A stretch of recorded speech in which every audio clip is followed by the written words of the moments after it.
मौजूदा पाकिस्तान की सूरत हाल जो है ना वो पूरे पाकिस्तान की अवाम के सामने है कि पिछले 75 साल से नाम नहाद हुकूमतें जो है ना वो इसके ऊपर मुसल्लत हैं कि जिनके एजेंडे जो हैं वो इस मुल्क की गरीब आवाम के लिए नहीं है।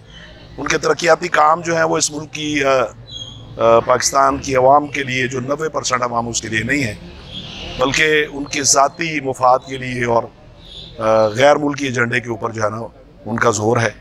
और जैसा कि 75 साल में जितनी भी हुकूमतें, वो पीपल्स पार्टी की हो, वो मुस्लिम लीग नून की हो, या फिर अब जो है वो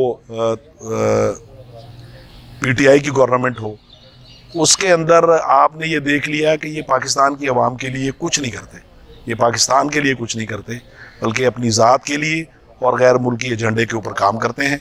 इसका एक ही हल है कि पाकिस्तान की आवाम जो 90% आवाम है, उनका आज महंगाई से, बेरोज़गारी से, बिजली की कीमतों से, पेट्रोल की कीमतों से, अशया खुरोनोस जो है उसकी कीमतों से बुरा हाल है। ठीक है ना जी।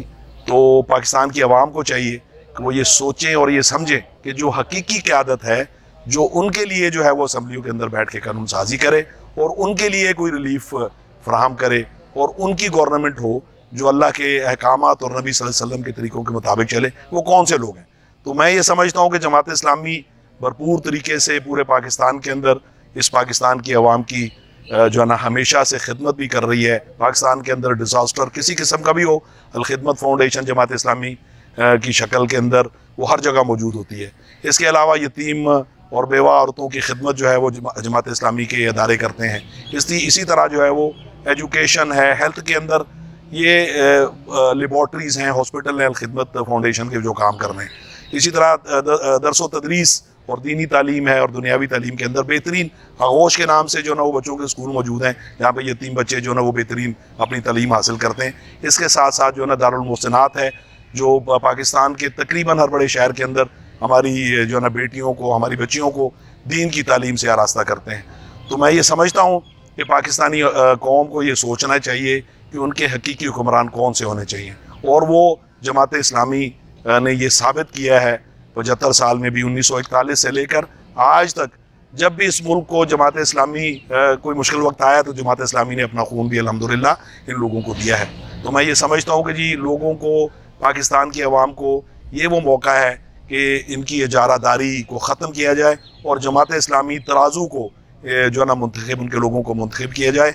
ये मुफ्त के चौकीदार, मुफ्त के नौकर जो है वो इस आवाम को मिलेंगे, जो अल्लाह रब्बुल आलमीन से डरते हुए दयानतदारी से जो है ना वो फंड्स को इन्हीं की फलाह बहबूद के ऊपर खर्च करेंगे, और महकमों के अंदर भी जो मुश्किलात हैं उसको भी दूर करेंगे। तो मेरी उम्मीद है कि इंशाअल्लाह जैसे कराची के अंदर लोगों ने भरपूर तराजू के ऊपर एतमाद का इजहार किया और वो ये समझते हैं, उसके अंदर हर तबका फ़िक्र के लोगों ने जो है वो जमात इस्लामी को, तराजू को वहाँ पर वोट दिया।